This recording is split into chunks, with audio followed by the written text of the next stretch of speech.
ایک صحابی ہیں ابو الدحداح،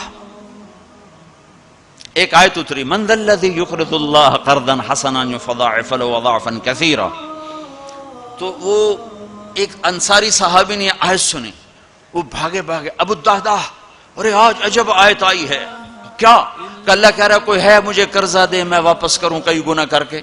تو ابو الدحداح آئے دوڑے یا رسول اللہ کیا اللہ نے یہ کہا ہے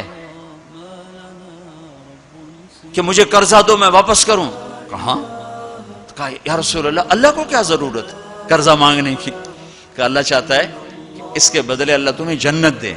کہا اچھا اگر میں اللہ کے نام پہ دوں تو آپ وعدہ کرتے ہیں میری جنت کا؟ ہاں وعدہ. کہ میری بیوی کی جنت کا؟ کہاں وعدہ. کہ میرے بچوں کی جنت کا؟ کہا ابو الدحداح تو زیادہ ہی مانگتا جا رہا ہے، پر تیرے بچوں کا بھی. کہا یا رسول اللہ ہاتھ بڑھائیں، میرے 2 باغ ہیں دونوں اللہ کے نام پہ صدقہ. ہم کہا نہیں ایک دے دو، ایک رکھ لو، ایک بچوں کے لیے رکھو، ایک اللہ کے نام پہ دو. کہا اچھا پھر میرا وہ باغ جس میں 600 کھجوریں ہیں وہ میں نے اللہ کو دے دیا. ہم کہا ٹھیک ہے جا تو تیرے بچے تیری بیوی جاؤ جنت. انہوں نے وہاں سے دوڑ لگائی اور باغ میں نہیں گئے، باہر کھڑے ہو گئے کہ کہیں اندر جا کے نیت نہ بدل جائے. جیسے یعنی لوگ سودے سے پھرتے ہیں، دوڑم سارے لٹو بنے ہوئے، 4 پیسے اوپر گیا سودے سے پھر گیا، 4 پیسے نیچے گیا سودے سے پھر گئے. جیسے ایمان اور زبان کا بول کوئی چیز ہی نہیں. پیسہ ہی خدا بناؤں بھائی، پیسے کے پیچھے ہی ایمان بھی بک رہا ہے، عزت بھی بک رہی ہے، غیرت بھی بک رہی ہے. میرے نبی نے فرمایا میرا امتی ہر گناہ کر سکتا ہے، ایک جھوٹ نہیں بول سکتا، ایک دھوکہ نہیں دے سکتا. سارا کراچی جھوٹ اور دھوکے کا. کراچی نہیں، میرا ملتان لے لو، لاہور، سندھ، بلوچستان لے لو، سرحد لے لو، جھوٹ جھوٹ جھوٹ، دھوکہ دھوکہ دھوکہ.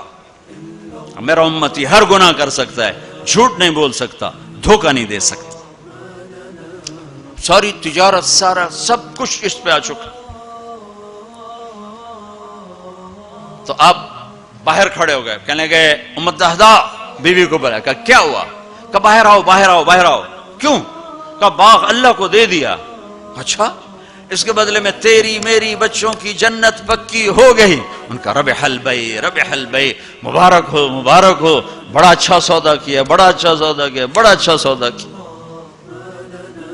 تو بھائیو گن گن کے رکھنے کے شوق نہ کرو، لگانے کا شوق رکھو. ربنا الحي الرقيب يقبل العبد المنيب، فهو رحمن مجيب للدعاء ومن دعاه.